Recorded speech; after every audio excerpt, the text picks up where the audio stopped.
Përshëndetje, du me jo tregu një tregim. Kishte qenë një njeri i cili ishte duke ecur në një pyll dhe afër pyllit aty ishte një liçen.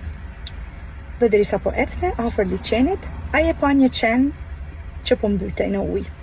Prandaj u hodh në ujë dhe i ndihmoi qenit. E solli qenin në shtëpi, e ushqej dhe u kujdes për të.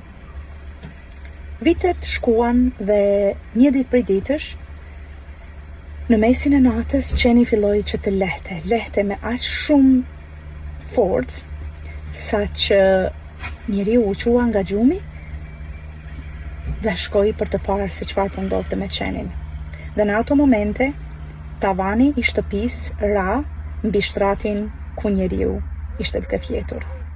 Andaj miq të dashur, kjo na tregon se ne në popullin ton kemi thënë shpesh që të mirën bëje e gjuje në lumë, sepse asnjëherë nuk i dihet se si do të kthehet ajo e mirë.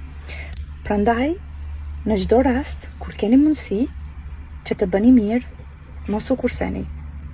Pa marrë parasysh nëse ajo e mirë i bëhet një kafshë, një bime apo njerëzve vetë.